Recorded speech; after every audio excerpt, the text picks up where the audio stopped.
Fit. Yeah, really. Okay. Okay, so this class is dedicated for Nisim Ben Rosa, the father of Dr. Sarah Rosenell, the one she comes here, Dr. Rosine, for refuah sheleman, for long life, good health, and happiness, Bezrat Hashem. Also for the refuah shelema, refuat hanefesh verefuat haguf, for Shani bat Chagit, Ever Yona ben Rachel, Tinok Yitzchak ben Esther, Sarah, Eliyahu Chaim Hanavi ben Tita Esther. I'll add a few. Rafaela Michal bat Alexi Esther, Liachana Dvorah Chaya bat Mazal Tov, Adel Miriam bat Michal Aliyah, Lilian bat Aliyah, and Ruti bat Karin Esther.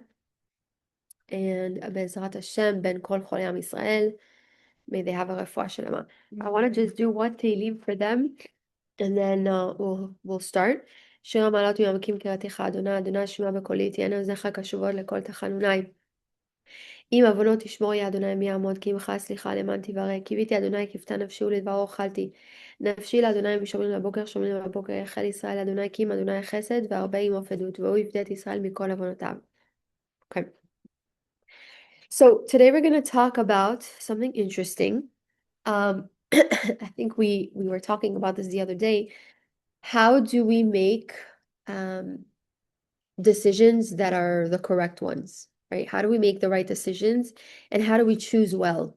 I think especially in this life, we're going through so many distractions and challenges and so many things going on around us that it's very hard to kind of differentiate between, okay, what is right, what is wrong, what is truth, what is not true, right? There's a lot of sheker, there's a lot of lies. So it's very, very hard for us to kind of navigate, what is right, what isn't, and what is good for us. So we live in a culture that it's very important for us to have free will, right? To have the ability to choose, okay, whether we make the right decision or not, okay? Do we have that freedom to choose whether we want to go in path A or path B? Okay, so that's always been number one, okay? But according to the Torah, do we actually have the freedom to choose? There's always that how do we say the debate, yes. There's always that debate of do we have free will or not, right? I always see like Rabbanim having, arguments with each other because it's really such a big concept. Do we really have the freedom to choose? So, first of all, I want to ask you, I want to open it up to the room because I'm curious what you guys think about what is specifically free will. What is it? Because we'll go into the definition, but I'm curious what you think. Hashem puts you in your circumstances, and also he'll give you certain thoughts. Okay. But it's your choice to choose what to do with the circumstances you have. And I also think that you have a potential, and no matter what, I think that you'll always reach your potential, but it'll just be sometimes the longer way or the shorter way, kind of Depending on the choice that you make. Yeah, if you make the wrong way, it's not like you're not going to your location, it's just gonna have to recalibrate to take longer. Okay. So I think no matter what, you're always gonna have the same end goal, but I just think the way that you get there is up to you, how Interesting. which route you take is. Love that. Anybody else? I think that everything's already written. So I think there's an illusion of free will. You can, like we said, you can make decisions, but your path is your path. But I think that it's more like Hashem knows what you're gonna I don't know. I just think that no matter what you choose, you're where you need to be, and that's exactly what I always used to think to myself, if I was Taylor Swift, I would be Taylor Swift. You know what I mean? If I was born in her family and have her name and have Right. So it doesn't matter what I do now. I'm never gonna be something that I wasn't meant to be, kind of. Okay. Thing, Interesting. Hello. I don't know if that makes sense. Hi. Welcome. Hi. We're talking about free will, and do we actually have a choice? I'm curious. What is free will for you? Sorry, I'm putting you on the spot. Free will. En español es la libre propiedad. Libre albedrío. Libre albedrío. Free will. What is free will for us? Dale, copies. Sorry, you just got here and I'm ready. To think, because I think that is it's to make choices, good choices around your life, to make the good choice. They all in life they always present God present you a lot of things, and then you have the free will, the free choice to go in the right path, Right. Something like that. Yeah. Everyone is seeing similar things. Yeah. Do you want to add or? But I think that everything that you choose at the end is the free will. The ability to choose. Okay. Okay, so everyone said very common answers, and you're all right. But so this is gonna go a little bit deeper. So if I lose you, just let me know and I'll repeat what I said, because it really gets into like a deep message about free will and do we actually have a choice. So there's a book called The Sfat Emet. It's by Rabbi Yehuda Aryeh, and he actually wrote many commentaries on the Talmud and the Gemara, but he specifically says in Lech Lecha, in Parsha Lech Lecha, that Abraham's greatness wasn't that he didn't have any tests, right? He had challenges all his life. It was that he was so aligned with Hashem that even in the hardest, he was so aligned, I'm sorry, with Hashem's will, that even in the hardest moments, there was only one path he could walk. So while every challenge that he had two choices, there was only one clear choice. So he knew what to do in that moment, and he had such clarity that it really was one choice. Okay? So this one specific path was actually where his bechira means choice, became actually infused with his teva, which with his nature, meaning that when we get to a point in life where every decision we make is so clear because we're so aligned with Hashem's will, that's the freedom of choice. It's not that we have two choices, it's actually to be so aligned with your beliefs and your clarity of something that it just becomes one choice. Okay, so it's very interesting how Rabbi Dessler explains it, but we'll go deeper, and then you'll stop me if it's too hectic. To be trying to be aligned with the clarity to only have that one creature. Yes. So I'll give you examples, but Rabbi Dessler opens by citing the Mashgiach of Mir Yeshiva, Rabbi Yerucham Halevi, who defines what it means to choose well. Okay, because we said at the beginning, freedom of choice also is to know how to choose well. It's not just choosing. Okay, it's every decision that we make in life really is extremely important, because that's what will lead us to the next step and to transform ourselves. So it's very important to know, how do we choose well?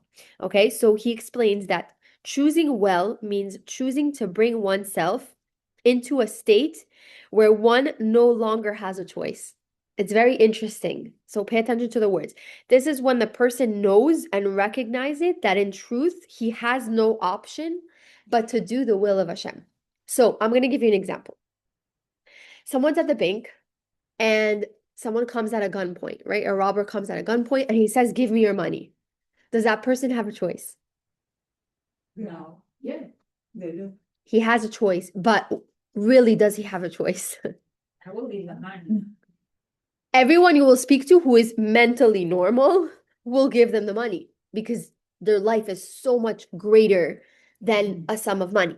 So really in that moment, you know that the choice is going to be to give them the money, but it's not really a choice because it's so clear to them that my life is worth a lot more than the $10 that I have in my wallet. So in that same example, this is the clarity that the person has in that moment, is that type of clarity that we have with every choice that we make. That is where we reach the real freedom of choice. So another example is a person will constantly, because of our survival instinct, we're constantly trying to stay away from danger. So like if we're like in a bad neighborhood, we make sure, to lock the cars. We make sure to lock our cars at night. We make sure, that we wear a seatbelt when we're in the car. All of these things really we focus on just surviving, right? It's a fight or flight mechanism, and we always are going to limit ourselves from reaching a dangerous zone. Okay, why? Because our lives are important. So it's a clear thing, but it's more than clear. It's instinctual. It's something that's instinctual. The same thing with the robber. When he's coming in, he's putting someone at gunpoint. He's like, "Give me all your money." You're gonna give them the money because it's like you're surviving. It's your survival instinct. So the word here is instinct. Okay, it's instinctual. Okay, so now a person who truly knows and recognizes in their innermost self the greatness of HaKadosh Baruch Hu and the Torah and the Avodat Hashem, okay, will find themselves very compelled to do his will. Okay, so we're going to talk now about something called compulsion. Compulsion is almost in a way where it's instinctual, like I gave that example of the robber and the person handing the money. It's almost instinctual because you want to save your life. So in the same way, HaKadosh Baruch Hu says, when you get to a point where you're so involved in Avodat Hashem, where you're learning Torah and you love it and you infuse it into your life, you get to a point where those choices become instinctual.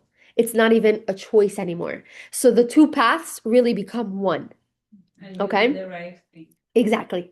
But it's so clear to you, right? There's no emed, there's no shekel. You're like, okay, this is the right path because it serves my master, because I am a servant of HaKadosh Baruch Hu. So it's very interesting because it's not, many people say, like we said, it's not that we have two choices and we make a choice. It's really free will happens when we're so clear and aligned with Hashem that these two choices actually become one choice. They don't become one choice, I'm sorry, but you know which choice aligns with Hashem. Yeah. But wouldn't you say that Yetzer Hara will always give you a second choice? Like at least for the average person. Like For the they'll average always have person, to- yes, but I think over time, we spoke about something called Nekudat HaBechira. Rabbi Dessler talks about it a lot, where he says there's going to be moments in your life where the Yetzer is pushing you and pushing you and pushing you. And the minute that you make a decision to not go towards the Yetzer, over time will become clear. And then the Yetzer will try to trick you in something else because he's like, okay, it's already clear to her that this is the right thing. Yeah. You understand what I'm saying? You get to a path. Sorry, I'm so like congested. You get to a path where your whole life, by the way, we're going to be tested. It's not like, okay, you get to a path and then everything is clear. No, but in a specific part of your life, you've already surpassed the Yetzer. So I'll give you an example. I grew up not new at all. Like we, would go to the beach. I would, like I was wearing mini skirts, shorts. Like I was not sensitized to it. And over time, when I was learning Torah and getting more religious and doing teshuvah, I became more sensitized.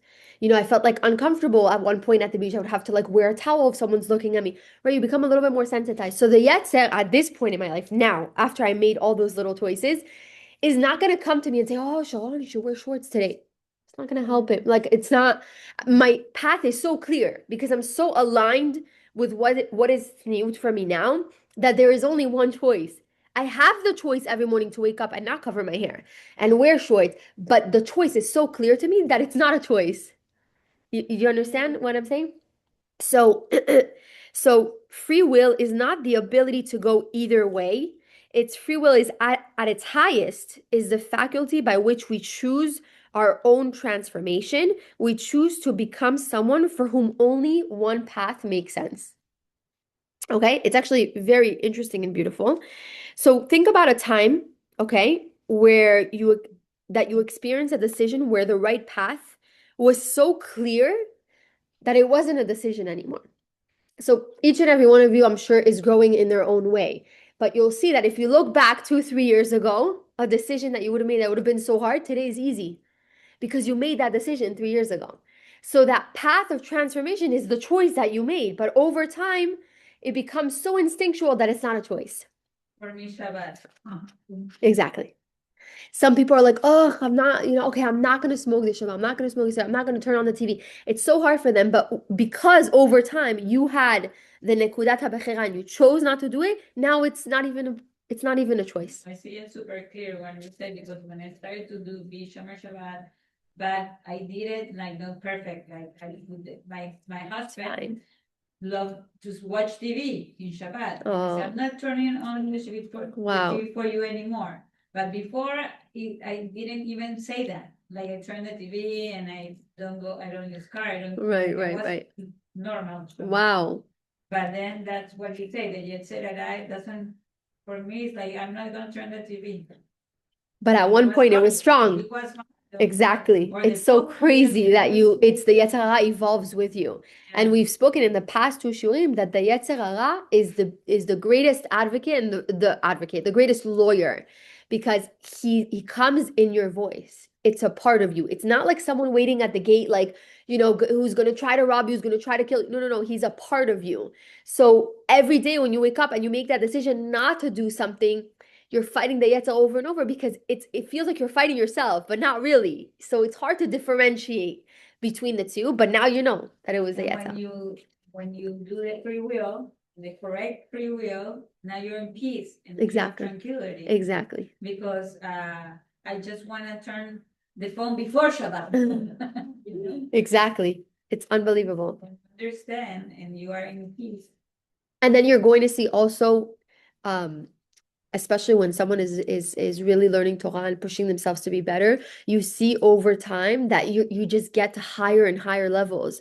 And something that you didn't do last year, now you're suddenly doing, and now suddenly you're sensitized. And so it's crazy. Like, and this year I said I'm really gonna work on, I really try to hold my tongue a lot. I think it's extremely, extremely important, but also extremely, extremely hard, because especially women, we like to talk, we like to gossip, and sometimes we don't even realize that it's Lashon Hara. Because I love to compliment people. So I'm like, oh my God, you see how pretty she is? And that can in itself become Lashon Hara. So I'm very careful with my tongue. But now that and we spoke about this, the first step is in a few shurim ago, the first step is awareness, to be aware of what you're doing. The minute that you're aware of something that's happening, the shift starts to happen. So now I'm more sensitive when someone is about to say something. I can already feel like they're about to, and then I try to catch them, or I try to catch myself when I'm about to say something, even if it's something nice, even if it's something, I'm like, okay, but it can get to Lashon Hara, right? So, where was I getting to? So the Yetzer evolves over time, depending on what stage you're in. But the more you study Torah, the more you sensitize yourself, the more you align yourself with the will of Hashem, the easier the decisions become. Okay? So the Vilna Gaon talks about will and capability. Okay? So he explains, and this also goes a little deeper. So every action that you do requires both a will and the capability to realize that will. Meaning that you can want to do something, but if it's not aligned with HaKadosh Baruch Hu, then it's not the right decision. You'll feel that it's not the right decision. But he explains that capability is the instrument of will. So now Hashem's will is that we observe his commandments, okay? But instead of retaining the capability to realize his will, which is compelling us, he handed us the capability, giving us the freedom to act as we desire. Meaning that Hashem could have very well created us in a way where he compels us to do mitzvot. And that wouldn't be freedom of choice, because we're not learning Torah and getting closer to Hashem. Hashem just created us like robots. And okay, we're going to do all the mitzvot. But that's not the whole point. Hashem says, I want you to first, exactly. I want you to first realize. How do I don't want to decline, because I don't know if she's going to.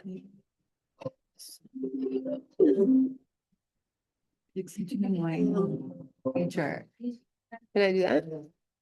Yeah, but it might be like muted here, but it's fine. Yeah? Yeah. When it goes away, you can just unmute. Okay, perfect. Okay. So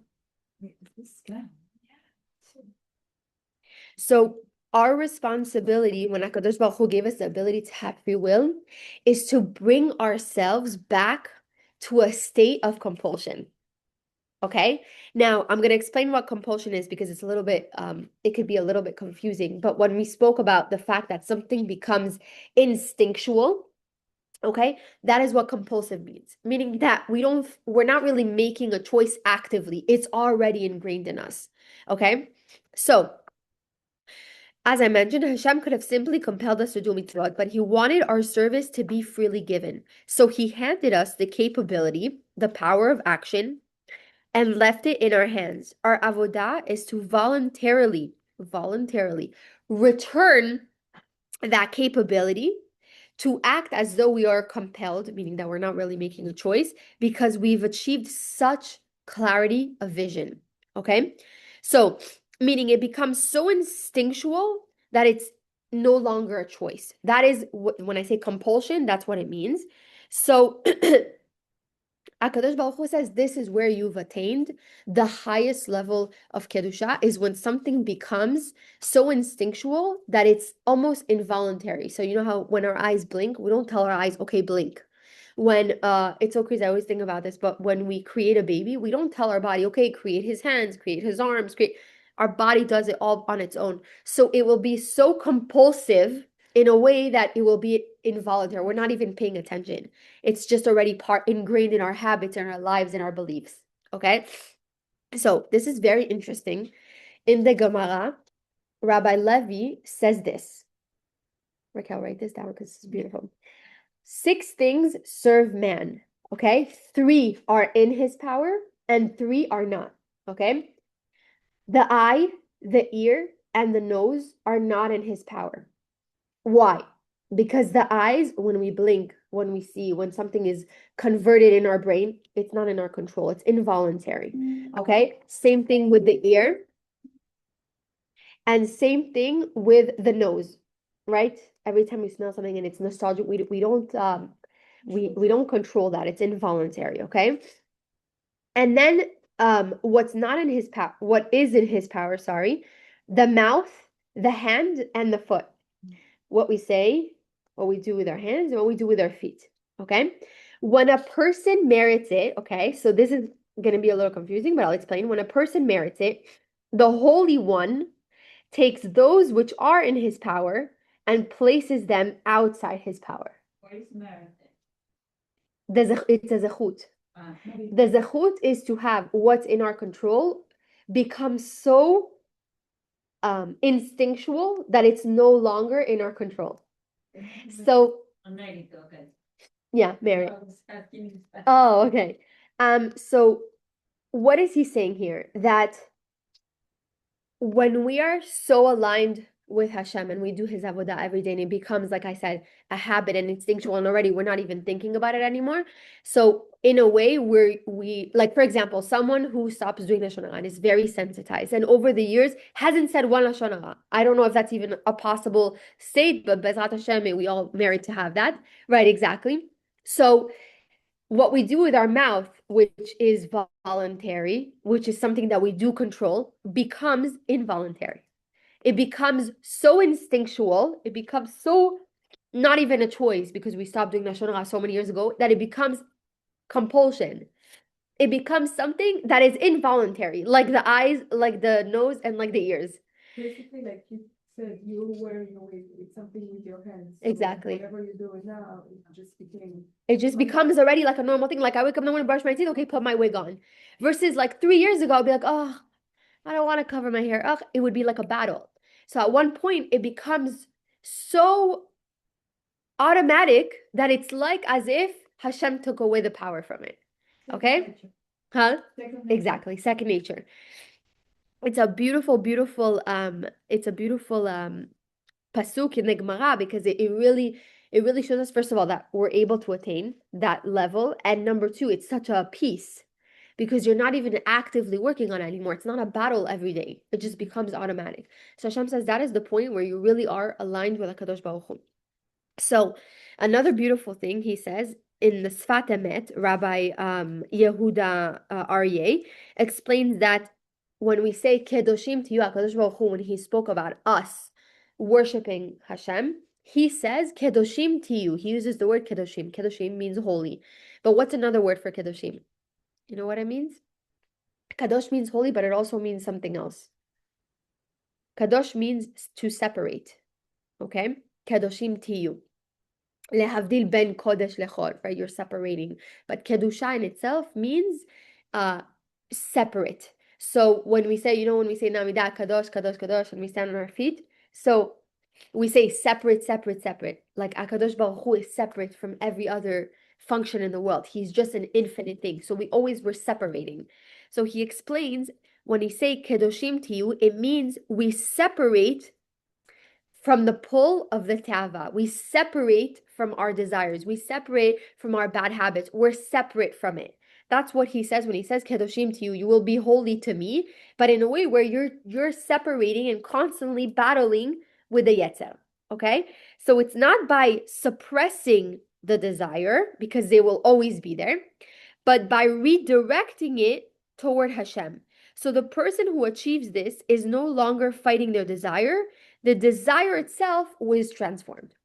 Like we said, the minute that you're not fighting it anymore, you already know that midah was transformed in yourself. It's not even, you're not battling it anymore. In the same way that you keep Shabbat, you keep kosher. There are some people that it's really hard for them. They want to go to a non-kosher restaurant. They bite their teeth and they're like, okay, let's go to a kosher. Today, no, that's not, for me, that's not an issue anymore. It's not even something that crosses my mind. So you've already, that you transformed that midah or that desire. Okay, so the gift of free will is not the end point of our spiritual journey. It doesn't mean that, okay, we've transformed that, okay, that's it. No, there's going to be other things that are going to test us. But it's actually the vehicle for arriving at a state beyond ordinary free will, where our actions flow from our deepest and truest nature. Like how we said with Avraham Avinu, it's not that he didn't have tests, it's that he was able to combine his nature. What was it? I want to use the exact words that I said. He was able to combine his bechira, his choice, with his nature, meaning that the choice and nature were the same thing. Okay. So Rabbi Dessler identifies who has actually achieved this state and what it looks like from the outside. So I want to just give an example of transforming when we say kedoshim tiyu, where we're separating from the pull of tava and we're able to not suppress the desire but channel it somewhere else. So an example is someone who has a I don't want to say bad relationship with food, but let's say a challenging relationship with food. They love junk food, they love chocolate, they love pastries, whatever it is that they're into, right? So it's not about grinding the teeth and not eating all day, right? That's not what Hashem says, not to suppress it, but he says to cultivate a genuine love for nourishing your body, where you say, I want to be a vessel of Hashem and serve Hashem better. So I'm going to curb my need for junk food and I'm going to eat better because number one, I want to feel better. I want to have the energy and I want to be able to be a good vessel to serve Hashem. So he doesn't say suppress your need and grind your teeth and don't eat junk food, but he says channel it in a way where you can still worship Hashem, meaning like, for example, say a bracha on it, learn more about nourishing your body, what's healthy for you, what junk food does to you, right? So channel that desire into a way where you can worship HaKadosh Baruch Hu. Okay, that's one example. Another one is, a lot of us are guilty of this, scrolling when life is overwhelming, right? We just kind of like need to escape. So we go on our phone or, we do things that are not really time worthy, right? We're scrolling constantly. Now, the desire, what is the desire? It's to just feel like you need to rest. Like I need me time. I need to decompress, right? So you go and you scroll on your phone, but really you're not addressing the real need. The real need is you want to rest and maybe connect with someone because you're dealing with something difficult, right?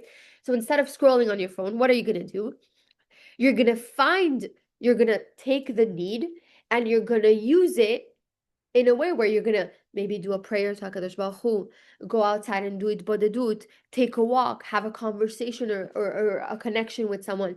I usually, when I'm like overwhelmed or I'm going through something difficult, I open a book of Torah, something that will take my mind off it instead of just randomly scrolling on Instagram. That's not all the time, by the way. Sometimes I will go on Instagram or whatever it is, but most of the time I really try to give myself what I need, because scrolling through TikTok or Instagram is not going to nourish exactly what you need. So always to channel what is difficult for us in that moment and to use it in a way where we can serve Hashem better. Okay. A beautiful example that he explains is that the Avot, Avraham, Yitzchak, and Yaakov, there's a prayer in Yom Kippur where we say Elokei HaMerkava, the gods of the chariot, the God, not gods, God forbid, God of the chariot. Okay, so why the word chariot? The Avraham, Yitzchak, and Yaakov were known, they're called the chariot. So why is that? It's a famous Midrashat concept where he says a chariot has no free will of its own. When you take a chariot, what carries What it? is a chariot? Chariot is, the horse has, Carruaje. yeah, like a carriage that like a horse takes with him. So they're called a chariot. Why? Because a chariot doesn't have a will of its own. It needs a horse to take him. So it goes wherever the driver directs it. So they explain that the Avot were so clear about Hashem's will that they became the vehicle for it, meaning that they were able to choose, but in a way where it was so aligned with Hashem that it's like, okay, drive me wherever you want to go, I'll be fine, right? That's why they were called the chariots, because they were able to align themselves in a way where wherever they may go, it was clear to them that that was the right path. Okay, so another example of Rabbi Yehuda Aryeh, who explains in Sfat Emet in Parashat Vayera, he says the deeper test of the Akedah Yitzchak, when Abraham had to sacrifice his son, was whether Abraham really internalized that he and Yitzchak belonged entirely to Hashem. There was no mind to protect, or he's my son. What are you talking about? I'm not going to sacrifice my son. He didn't say a word when HaKadosh Baruch Hu said, okay, I want you to get up early in the morning, take Yitzchak with you and slaughter him, right? So there was no personal claim that could override Hashem's word. The Akedah revealed that Abraham had no self left to protect, meaning that everything was so aligned with HaKadosh Baruch Hu that it was almost like there was no self. It was just like whatever Hashem wants, that's what it will be. Perfect. And I think that was the peace that he had, because he understood that whatever Hashem's will is, whatever choice I make, that is the right choice. Okay, so we're gonna connect free will now because the chapter is called Free Will and Chesed. Okay, it's interesting that he connects the two, but he talks about here our responsibility to do Chesed in the world. Okay, so Rabbi Dester makes his statement here where he writes that he anticipates that we're going to say, okay, how is this relevant to me? The Avot they were a completely different reality, completely different life. They were able to overcome all their challenges. They were so close to Hashem. Like, how does that relate to me in any way? So he's saying, I'm nowhere near the level of the Avot. Today we look at, Avraham, Yitzchak, and Yaakov, we're like, okay, that's not something that we can accomplish in today's life. So he says,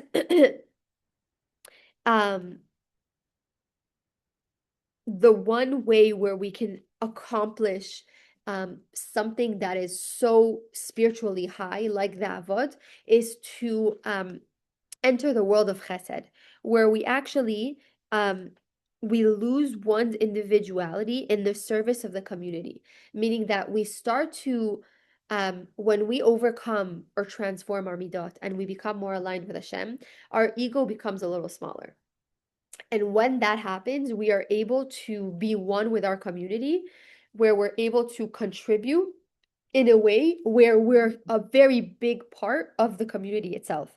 So he says, like Rabbi Akiva explains, of course, V'ahavta l'reacha kamocha.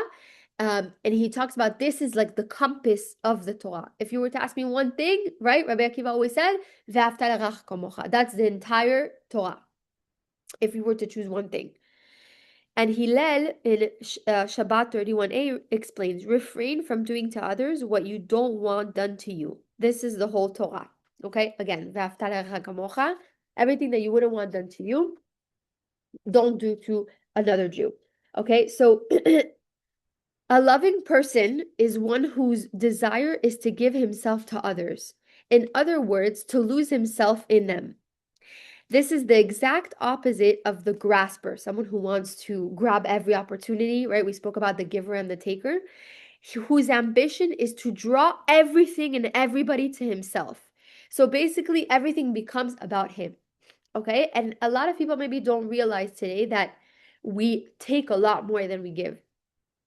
Sometimes we give, but it's to take something, right? So some people, we explained this, I think this was maybe 3 classes ago, that when you give to someone, okay, like let's say you give tzedakah, but it's in order to get recognition that, oh, this person gave $100,000 to Hatzalah, they want their name known. So you're giving, but you're also taking something in return. You're giving in order to get validation. You're doing chesed in order for someone to be like, oh my God, what a tzadikah. You're giving in order to get the love that you didn't receive when whatever, or to get the self-worth or the praise, right? So you're giving, but you're also taking. When you're aligned with Hashem's will, and you are a foundational part of the community, meaning you're a big pillar of the community, it's because you were able to make your ego smaller and you're able to do chesed in a way where you're not taking, but you're purely giving. Okay? And that, again, over time becomes something that's instinctual. And it's not even anything that you're already doing. Someone who's doing chesed all the time becomes automatic for them, right? Like they're constantly hosting for Shabbat. They're hosting rabbis coming from Israel, from all over the world. They're used to constantly donating to any organization that comes their way. They're just so used to the chesed that it already becomes a part of them. They're not looking for validation. They're not giving in order to take. They're just doing it because that is them. And that is where we know we're very, very aligned with HaKadosh Baruch Hu's will. Okay? So, let me finish this last thing. I don't know we are on time. Now we have 10 more minutes. The last thing he explains is that Rabbi Dester, his books are essays that he sends to his students in yeshivot all around the world. This is where we get the content from. And he writes, and this was actually an essay. I actually don't know exactly when it was written, but here he writes that he sees the yeshiva, because he was writing to his students, as one organism. So, sometimes, most of the time, we see ourselves as one individual having an impact. But when we see the yeshiva or the community, or fill in the blanks, right? Your family, your community, your friends, when you will impact other people in a huge, huge wave because you're part of something, right? It's a very common thing when we say Am Yisrael, Arevim Zelazeh, right? We're responsible for one another. I don't know if you guys felt what I felt, but when we had the Yom HaZikaron, it was like I woke up and I like had a heavy heart, and I was like, what's going on? And then I understood that it was Yom HaZikaron. It's like we all really feel there's this collective grief in us that no other nation will feel. We really are responsible for one another. The same thing with October 7th. I couldn't sleep for weeks, for months. I couldn't sleep. I couldn't eat. I was not functioning. And I'm halfway around the world, right? So we have this connection. We have this bond that we're one organism. We're one. So when we're able to transform a midah and we get to a point where we're aligned with Hashem's will, it creates such an impact that it's, first of all, for generations to come, but it will affect also our environment. It will affect Klal Yisrael in a way where you don't even know, where you hold back your tongue and you didn't speak badly about that person's dignity is saved not only this generation, for his kids and his other generations to come. We don't understand the impact. So we have to be really, really careful, number one, in the decisions that we make, and two, when we know that they're the right decisions, to continue making them. Okay? And that is, again, back to Nekudat HaBechira. So, I want to give the exact quote that he spoke about in the yeshiva, and then we'll wrap up. When we are in a yeshiva, we tend to think of ourselves as a number of individuals who happen to have been brought together in one place, like potatoes in a sack. He gives that example. Each one of us still thinks of himself as in a world of his own, free to act as he wishes. This attitude blocks the way to success and to all spiritual progress.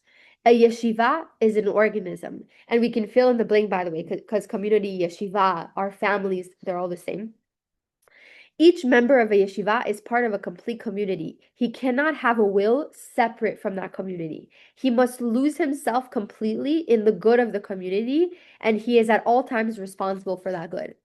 And it reminds me, there's a halakha in the Torah that when you see a Jew, another Jew in front of you doing something wrong, but to the point where it's clearly something wrong, you are responsible to tell him something. You are responsible to go and come up to him and say, this is not, it's not right. I actually I was a few years back, I was on I think it was on Instagram. There I have a friend who she was finding herself, okay? And she joined this, I don't know if I should say cult. It was like a weird organization, I'll say. And it's like this they have these like parties. I don't know if they do drugs there, trying to be not judgmental, but maybe not. But she posted a picture of herself without clothes completely, like doing a yoga pose completely. And it's someone that, like, we went to school together. She was my best friend. She was like very close to me. Not my best friend, but she was close to me. And I said, do I say, like, what do you say to someone like that? Now, to be fair, and obviously I'm not judging, everybody has their own path, but she had a very, very hard upbringing, very hard childhood. So you have to be also very sensitive. But I felt like it was my responsibility to say something. And so I said, hi, how are you doing? Miss you, hope all is well. I this is not coming from a judgmental place at all. I know that you're finding yourself and you had a hard upbringing and you seem like you're happy, but it's my responsibility, especially someone who teaches Torah and is so aligned and close with Hashem. It really hurts me to see you like in a direction where, you're this is your right path. And I don't remember exactly what I wrote, but it was like a very nice message. And her response was actually very special. She said, Sharone, I love, love, love this message. She was like, thank you so much. I really appreciate, that you're looking out for me. And she said, I'm the happiest I've ever been. I really feel like I found myself and whatever, all these things. So it was very hard for me because you can't reject someone's feelings, especially someone that says, I'm in the place where I feel right. So it was very, very hard to navigate that. But sometimes it feels right, but it's completely wrong. And so to be able to navigate that, especially when it's another Jew, was very hard for me because I was crying. I felt for her. I was like, I can't believe that for her, this is her path, but it's not. This is not the right path. So, thank God we're still in touch today, and it's getting a little better. She started making challah, and she's listening to all my shiurs. So thank God, she's a little bit, she's always been very spiritual. She's a little bit more connected, but we are responsible. We are responsible for one another, and we feel when someone is down and going through challenges, we feel the grief, we feel the loss, we feel the person is really like when they need help, right? Every time someone is in need of help, like every time I see single mother, 3 kids, and you see a fundraiser right away, I'm like, how can I help? Because you just feel for that person. We really are a compassionate nation. And so he explains here that we're one organism. One person fails, it is our responsibility to help bring them up. Okay, so don't, there's a bystander effect, there's somebody else who will reach out. No, it's you. You need to reach out and try the best that you can.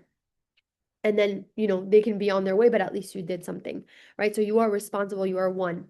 Um, so he explains that a true community like the body has no redundant members. Every organ serves the whole. When you internalize this about your community, you become careful to refrain from acts that suit you but will damage the community. When you become more sensitized that everything that you do might make you feel good in the moment, but how is that going to affect my family, my friends, how people see me? When you see your life in that angle, then you're able to actually really transform what you do because you're not just thinking about yourself.